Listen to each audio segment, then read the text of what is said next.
Callie Monroe has exactly one plan. Sneak into the Hartwell Grand Hotel, grab her best friend Dana before she walks down the aisle with a man who once described her as fine enough, and drive off into the sunset. It's a good plan. A solid plan. A plan that absolutely cannot go wrong. It goes spectacularly wrong. In the chaos of a pitch-black hotel corridor, a borrowed veil, and one too many emergency whispered phone calls, Callie shoves the wrong person into her car and floors it. That person is Ethan Cole, her ex-boyfriend, the man she has spent 14 months convincing herself she is completely, totally 100% over.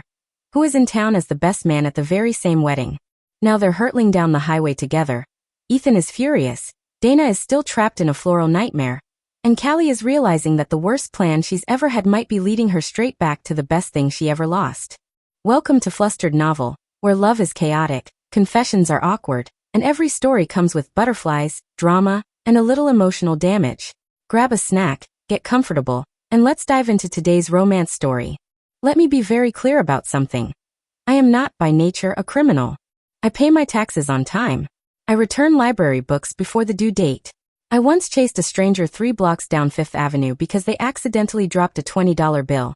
And I handed it back even though I had 43 cents in my bank account and hadn't eaten since breakfast.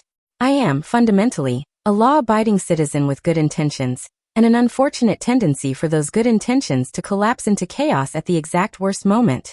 Which is how I ended up crouched behind a luggage cart on the 4th floor of the Hartwell Grand Hotel at 11:15 on a Saturday night, wearing a stranger's cardigan, and holding a bridesmaid's veil I'd stolen from an unattended coat rack. Whispering into my phone like a spy in a movie who had never once seen a spy movie. Then I hissed. Dana, are you there? Blink twice if you're being held against your will. Callie, Dana whispered back. I can't blink through a phone call. It's an expression. You're losing it. I'm saving you. I don't need saving. Dana. He called you fine enough. At your engagement party. In front of your mother. Out loud. There was a pause. A significant pause. The kind of pause that contains an entire argument that has already been had 17 times, plus all the feelings that get left over when someone you love is about to make a mistake shaped like a man in a rented tuxedo. He was nervous, she finally said, with considerably less conviction than the last time she'd said it. He wasn't nervous at the rehearsal dinner either, I pointed out. Or when he forgot your middle name on the seating chart. Or when he introduced you to his boss as my girlfriend 3 weeks before the wedding. Another pause. I'm coming to get you, I said.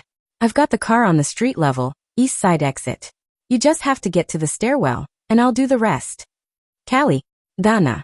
Best friend. 12 years. Pinky promise made at age 19 in a terrible dive bar that we would always stop each other from making catastrophic romantic mistakes. A very long silence. The stairwell by the ice machine?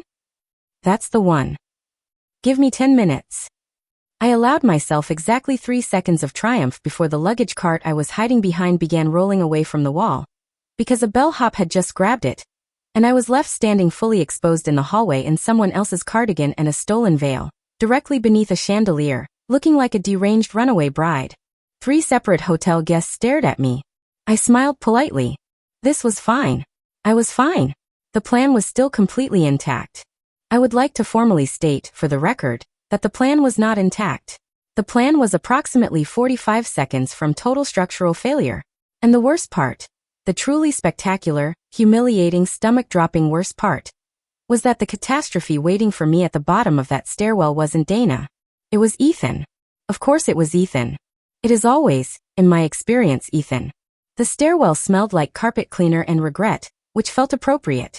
I had positioned myself at the 4th floor landing with what I considered to be admirable tactical precision. Back to the wall, veil stuffed into my bag, eyes on the door, escape route memorized. I'd even timed the security camera rotation. I want to emphasize that I had clearly put a great deal of thought into this operation, and that what happened next was therefore not a reflection of the quality of my planning, but rather an extraordinary collision of bad luck and worse timing. The door swung open. A figure stepped through, tall, dark jacket, moving fast, head down. Dana. I whispered. The figure startled and turned. It was not Dana. It was Ethan Cole, and the look on his face when he recognized me was something I will be replaying in my nightmares until I'm a very old woman. Pure, undiluted, unsurprised horror, like a man who has just found a raccoon in his kitchen for the 3rd time, and is no longer even angry, just deeply, philosophically tired. Callie, he said. Ethan, I said. We stared at each other. Are you wearing someone else's cardigan? He asked. That is not the relevant question right now. It's a little relevant. Ethan. I grabbed his arm. Purely out of urgency, not out of the way my hand remembered exactly how his arm felt, which it absolutely did not. I need you to not ask questions and come with me. I'm not going anywhere with you. Please. The last time I went somewhere with you without asking questions, we ended up explaining ourselves to a park ranger at 2 in the morning. That was one time. And before that, the incident with the boat. Nobody could have predicted the tide. Callie. He pulled back and crossed his arms, and I was struck by the deeply inconvenient realization that 14 months had done absolutely nothing to make him less attractive. If anything, unfairly, cosmically unfairly, he looked better. His jaw was sharper. His eyes were still that irritating shade of warm brown that had once made me do something as embarrassing as writing about it in my journal. What are you doing here? Rescuing Dada. Something crossed his face, a flicker of something complicated. Dana's not. She doesn't need rescuing. She absolutely does, and I don't have time to debate this because the car is on the east side and she's going to be at the stairwell door in. I checked my phone. 8 minutes. I'm the best man, Ethan said. I can't just. The fire alarm went off. I do not know why it went off. I did not cause it. I want that stated clearly. I was not near anything flammable, electrical, or otherwise alarm triggering. It simply went off, a long, shrieking wail that filled the stairwell and sent doors banging open on every floor, and the thunder of 200 hotel guests beginning their panicked evacuation. In the chaos, I made a decision. It was not a good decision. But the stairwell was suddenly full of people, and I couldn't see Dana anywhere, and there was a tall figure in a dark jacket right beside me, and I grabbed them by the arm and ran. I realized my mistake approximately 90 seconds after we hit the east side exit. The fresh air, the street lights, the full visibility that the parking garage's fluorescent lights provided. I turned to look at the person I had dragged out of the hotel, and Ethan Cole looked back at me with an expression that had passed through fury and landed somewhere in the vicinity of resigned disbelief. Callie. I know. You kidnapped me. I didn't mean to kidnap you specifically. That is somehow worse. I thought you were Dana. It was dark and chaotic and you were wearing. I gestured at his jacket. Why are you wearing a dark jacket?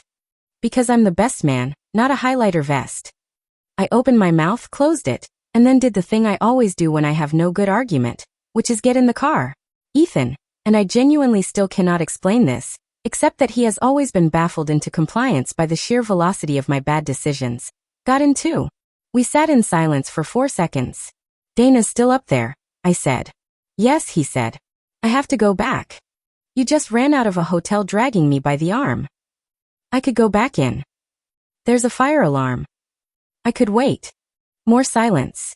My phone buzzed. A text from Dana. Where are you? The alarm went off. I'm at the east stairwell. I stared at it. Then I looked at Ethan. He was already reading it over my shoulder. He'd always done that, leaning in without asking. And I'd always pretended to find it annoying. And we both knew I never actually did. Pull around to the valet entrance, he said quietly. She'll come out there when the all clear sounds. Easier than you getting arrested trying to go back in. I wasn't going to get arrested. You're wearing a stolen veil in your bag, and someone else's cardigan. You'd get arrested. I pulled around to the valet entrance. We waited. It was the most aggressively normal and completely excruciating thing I had experienced in 14 months, sitting 2 feet from Ethan Cole in my slightly battered Subaru. The radio off, the city quiet around us. So, he said finally. Don't. I wasn't going to say anything. You were doing the voice. I don't have a voice. You have a voice. It's the one you use right before you say something reasonable and correct that I don't want to hear. He was quiet for a moment. Then very softly. You haven't changed. I didn't know what to do with that, so I honked the horn at a pigeon that didn't need honking at, and we both pretended that was a normal thing to do. Dana, it turned out, had her own opinions about being rescued.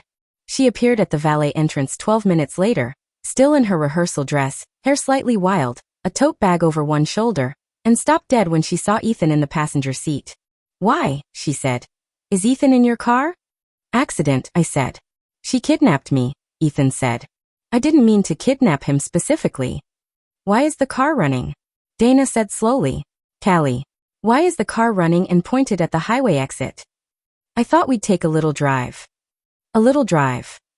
To clear your head. Before tomorrow. Before you walk down the aisle toward a man who. If you say fine enough one more time, Dana said, I'm going back inside. He said fine enough, Dana. That's what we're working with. She stood on the pavement for a very long moment. The hotel glowed behind her. Inside, I knew, there was a groom who probably hadn't even noticed she was gone yet, which was itself a kind of answer to a question nobody had officially asked. She got in the back seat. Where are we going? She said. I was thinking Route 9. There's a diner about 40 minutes out. Good pie. I'm in a rehearsal dress. They've seen worse. Ethan turned around to look at Dana. Dana looked at Ethan.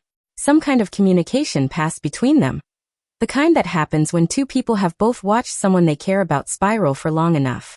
She's not wrong about the pie, Ethan said. Dana looked out the window. Then she reached forward and turned on the radio. Something low and country-tinged filled the car. Fine, she said. But I want the cherry kind. I pulled onto the highway, and Ethan settled back in the passenger seat. And I told myself very firmly that the reason my chest felt warm had everything to do with the success of the rescue mission, and absolutely nothing else. The diner was called Patty's, which was a name that inspired confidence. It was the kind of place where the booths had duct tape on the corners and the coffee came in mugs that had clearly lived long, full lives. A woman who I assumed was Patty herself looked us over. Me in a stranger's cardigan, Dana in a rehearsal dress, Ethan looking like he'd been pulled through a hedge backward by the evening's events, and said, sit anywhere, Han, with the energy of someone who had seen everything and been surprised by none of it. We sat. We ordered pie. Dana had cherry. I had lemon meringue. Ethan, infuriatingly, had the same thing as me without knowing what I'd ordered because we'd always had the same instincts about dessert, and I had never once found a way to make that fact feel smaller than it was. So, Dana said, wrapping her hands around her coffee mug, someone should say the thing. What thing? I said, though I knew perfectly well what thing. The thing where we acknowledge that I have been avoiding saying out loud that Marcus refers to our future children as potential offspring. And I told myself it was quirky and endearing, and Callie has been trying to tell me for 6 months that it was a sign. Silence. I wasn't going to say it like that, I said gently. But you were right. I was a little bit right. A lot right, Dana said, with the particular misery of someone arriving at a truth they've already known for a while. The fine enough thing was, I told myself he was nervous. He's not nervous, Callie. He's just not very. She turned her mug in circles. He doesn't look at me the way, she stopped. The way what? I asked. She glanced across the table at Ethan, then back at me, with the expression of someone choosing her words with surgical care. The way some people look at people, when they think nobody's watching. Ethan was looking at his pie very intently. I was looking at my pie very intently. Okay, I said. So what do you want to do? Dana exhaled slowly. I think, she said, I'd like to eat this pie. And then I'd like to call Marcus. And I'd like to have a conversation that I should have had probably 3 months ago. She paused. And I'd like you to not be there for that part. Obviously. And I'd like Ethan to also not be there. Also obvious. But after. She looked at both of us. After, can we maybe just drive around for a bit? The 3 of us? Like we used to, that summer after graduation, before everything got complicated. I looked at Ethan. Ethan looked at me. Yeah, he said quietly. We can do that. Dana made her call from a corner booth near the restrooms, voice low, posture steady in the way she got when she'd made a decision she was certain of even if it cost something. Which left me and Ethan at our booth, 2 half-finished slices of lemon meringue pie between us, and the specific kind of quiet that happens when there is a great deal to say and no neutral way to begin saying any of it. You look good, he said. Simply. Without strategy. I looked up. He was watching me with that careful steadiness he'd always had. The thing I used to call his I know exactly what I'm doing face, which drove me insane because he usually did. You're not supposed to say that. I know. I said it anyway. Ethan. I'm not trying to start anything, Callie. I'm just, he turned his fork over once. It's been a long time. And you're sitting here in a stranger's cardigan having just committed accidental vehicular kidnapping. And you look exactly like yourself, and I. He stopped. Considered. I forgot how much I liked that. That's all. I looked at him for a long moment. You broke up with me, I said, because that felt important to establish. I know. You said we wanted different things. I know. And then you moved to Portland without discussing it. I know, Callie. His voice was quiet and even and entirely without defensiveness. I know all of that. I'm not trying to pretend it went well. Then what are you trying to do? He looked at me. Really looked, in that way he'd always had, like he was reading something small and true behind whatever I was currently performing. I'm trying to figure out, he said slowly, whether the different things we wanted are still different. Or whether I spent 14 months in Portland and arrived at a wedding that's apparently not happening anymore. And whether that's... He exhaled. Whether that's the universe being heavy-handed, or just a coincidence. I believe in coincidences, I said. No, you don't, he said. You believe everything happens for a reason. You told me that on our third date and also every subsequent occasion where something chaotic happened to you, which was frequently. I really, truly hated that he remembered that. We're not the same people we were, I said, which was a safer sentence than most of the other things crowding my throat. No, he agreed. But I think we might be better versions of the same people. He paused. Or at least you might be. I'm still workshopping myself. Despite everything, despite 14 months in Portland, and the terrible specific ache of a relationship that ended before it should have, I laughed. A short, reluctant, real one. His mouth curved. There it is, he said softly. Don't be smug. I'm not smug. I'm relieved. Dana rejoined us at 11:40, looking wrung out and lighter in equal measure. She slid into the booth, picked up the last of her cherry pie, and said, "It's done." He took it better than I expected and worse than I hoped, and I feel terrible and correct simultaneously. That's usually how the right call feels, I said. I know. She pointed her fork at me. Don't be wise. You're the one who accidentally kidnapped someone tonight. That's fair. We paid the check. Ethan got it before I could argue, which was an old habit that I let slide because it was midnight and my capacity for dignity was limited, and then the three of us piled back into my Subaru and just drove. It was the best part of the night. Dana sprawled in the back seat with her heels off, and her window cracked. Ethan in the passenger seat, elbow on the door, the way he always sat in cars. The highway stretching out ahead of us, orange lit and mostly empty. We talked about small things. Dana's plan to take a long trip somewhere she hadn't been. Ethan's consulting work in Portland, which he described with the specific ambivalence of someone who was good at something they'd stopped being certain they loved. My own life, my apartment, my job in event coordination, the absolute irony of someone as chaotic as me professionally orchestrating other people's carefully planned occasions. That's why you were so ready to derail this one, Ethan said. Professional deformation. I prefer to call it expertise. You prefer to call everything expertise. And yet I'm rarely wrong. Tonight you kidnapped me by accident. And yet here we are. In a car. Having a perfectly nice time. So arguably. Don't, he said laughing. We drove. Around 2 in the morning, Dana fell asleep in the back. Her rehearsal dress bunched around her like a very expensive blanket. The radio played something soft. The highway hummed. I missed this, Ethan said quietly to the window. The road. The road, the diner, the car.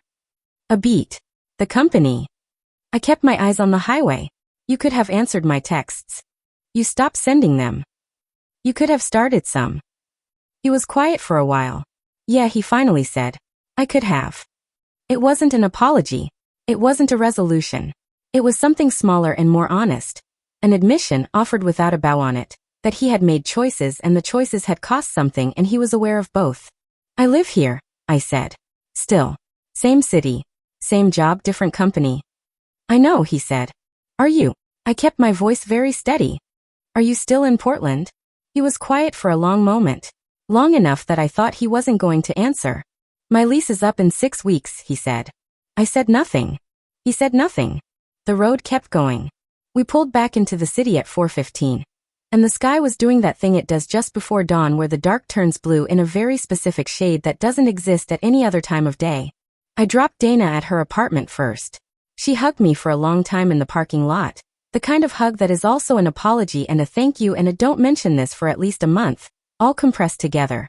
You're ridiculous, she said into my shoulder. You love me. Inexplicably. She pulled back and looked at me, then looked past me at Ethan leaning against the car, and back at me, with a very specific expression. Don't mess it up, she said quietly. Or more specifically, don't let him mess it up either. Both of you. Have some self-respect. This is not. Callie. Okay. She went inside. I walked back to the car. Ethan was looking up at the sky, hands in his pockets, and the blue-black light made him look like something from a film that someone made specifically to be inconvenient to my emotional state. I can drive you back to the hotel, I said. You probably have best man duties in the morning. Or former best man duties. Or whatever this is now. I'll call the groom, he said. We're friends. It'll be fine. That's tomorrow's problem. Okay. Neither of us moved toward the car. The thing I said earlier, he said carefully, about my lease. You don't have to. I want to. He turned toward me, and there was something very direct and unguarded in his face in a way that Ethan did not always allow himself. I've been thinking about coming back for a while. Before I knew about the wedding, before tonight. I've been thinking about it. He paused. And tonight didn't change the thinking, but it reminded me what it would mean. I looked at him. What does it mean? Pie at 4 in the morning. Bad plans that end up somewhere good. Talking until the highway runs out. A pause. You. It was quiet on the street. A bird started somewhere. The first one of the day, confused about timing or just optimistic. I'm still chaotic, I told him. I kidnapped you tonight. I know. I will probably do something like this again. I genuinely believe that. And you're not. Callie. He stepped forward, close enough that I had to look up at him, which I hated and also completely didn't. I'm not asking you to be different. I'm telling you I made a mistake going to Portland without talking to you first. And I'd like, if you're open to it, to have the conversation I should have had 14 months ago. He tilted his head slightly, starting with, Can I take you for breakfast? There's a place on Clement Street that does very good eggs. I stared at him. You can't just. I'm asking about breakfast, Callie. That's all I'm asking. It was just breakfast. It was eggs on Clement Street at an unreasonable hour of the morning, after the most chaotic night I'd engineered in recent memory, with a man who knew every single one of my worst tendencies, and had just spent 6 hours rediscovering them firsthand, and was still standing here, asking for eggs. Dutch, I said. Fine. And I'm ordering for both of us. Absolutely not. Then I'm not going. Fine. But I'm getting coffee. Obviously you're getting coffee. He smiled, the real one, the one that had always done something deeply inconvenient to my chest, and held out his hand. I took it. We walked toward the car. The sky was getting lighter. Somewhere in the city, a wedding that wasn't happening anymore was leaving a table full of centerpieces, and a canceled reservation at a very nice venue. Dana was probably already asleep, rehearsal dress in a heap, lighter than she'd been in months. And I was holding the hand of the man I had accidentally kidnapped, walking toward breakfast, thinking that perhaps the worst plans really did occasionally, improbably, lead somewhere worth arriving. Epilogue 6 weeks later. Ethan's boxes arrived on a Tuesday. 12 of them. Which was, I pointed out, an unreasonable number of boxes for a person who had claimed to travel light. I have books, he said. You have a problem, I said. You're not helping. I'm supervising, I said. It's a different role. He gave me the look, the fond, exhausted, I know exactly what I'm getting into look that he'd been deploying with increasing frequency over the past 6 weeks of very long phone calls and 2 weekend visits that had each ended at the airport with a kind of goodbye that made bystanders uncomfortable. He aimed it at me, picked up the heaviest box, and carried it through the door of his new apartment, which was 11 blocks from mine. 11 blocks. I had measured. Dana came by at noon with champagne, which she said was for the move but which I suspected was for herself, since she'd spent the past 6 weeks booking a one-way ticket to Portugal, and subletting her place and vibrating with the energy of someone who had made a terrifying decision, and found it was the right one. The 3 of us sat on the floor of Ethan's empty living room, surrounded by 12 boxes of books, drinking champagne from paper cups. To disasters, Dana said, raising hers. To good pie, Ethan said. To the fact, I added, that none of this would have happened if I hadn't accidentally kidnapped someone. Ethan turned to look at me. You're not going to take credit for kidnapping me as a romantic strategy. I absolutely am. It was an accident. A happy one. He looked at me for a moment with that expression that still, 6 weeks on, did something completely unreasonable to my cardiovascular system. Then he reached over, tucked a strand of hair behind my ear, and said very quietly, so only I could hear. Yeah, a happy one. Dana made a sound that was half champagne, half finally. I let myself lean into him, just slightly, the way you do when something fits. When something that was interrupted gets to be continued, better than it was, built on the evidence of the interruption itself. Outside the window, the city moved through its ordinary Tuesday afternoon. Inside, we were right on time. Thanks for spending time with Flustered Novel. If this story made you laugh, blush, or scream at the characters, don't forget to like, subscribe, comment, and come back for more chaotic romance stories. See you in the next novel.